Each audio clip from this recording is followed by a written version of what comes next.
Thank you, Madam Chair. For everyone that testified, thank you. Thank you for staying late to be here.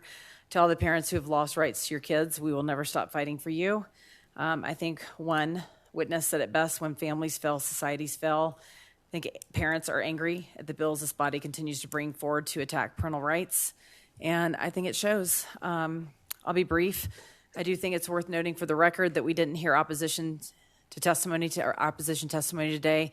That may reflect how widely accepted this principle is, or I think on the other hand, it may reflect a broader concern that outcomes here are often decided before testimony is even given. I didn't see a single one of you, other than the two on the ends, basically ask questions, which I will have to say on the record bothers me. I ask questions for every bill that comes in front of this committee, no matter what I think my outcome might be. I ask the questions so I can understand the policy better. So for only a couple of people to ask questions, it's disappointing. Either way, the responsibility still falls on us to get this right. This resolution is straightforward. It affirms that parents have a fundamental and inalienable right to raise their children while preserving the state's role in cases of real harm. It doesn't create new programs or costs. It simply ensures that this foundational right is clearly protected and ultimately decided by the voters.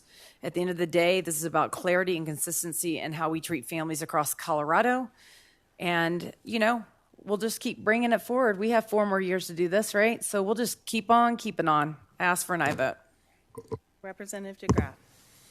Thank you. All persons have certain natural, essential, and inalienable rights, among which may be reckoned the right of enjoying and defending their lives and liberties, of directing the upbringing, education, and care of their children, of acquiring and possessing and protecting property, and seeking and obtaining their safety and happiness.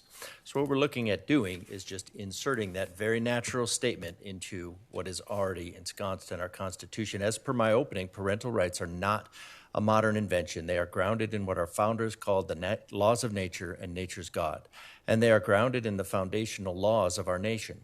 This is not philosophical, just philosophical. It reflects a natural duty. Parents are responsible for the care, protection, and upbringing of their children, an extension of themselves. Long-standing legal tradition and modern science point in the same direction. As William Blackstone observed, the parent-child relationship is among the most natural and universal of all human relations. And as noted, biology itself equips parents through lasting neurological and hormonal changes to be uniquely responsive to their children's needs and well-being. This is not an abstract idea. It is a consistent pattern across human experience and throughout nature that parents are the primary protectors and stewards of their young. Yes, there are exceptions. Some parents fail in that duty, but we already have systems in place to address abuse and neglect. Public policy, however, must be built on the rule, not the exception.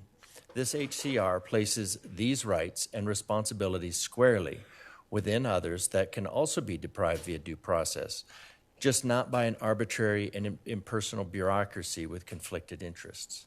Institutions, no matter how well-intentioned, cannot replicate the individualized bond between parent and child, and they are not immune from failure themselves.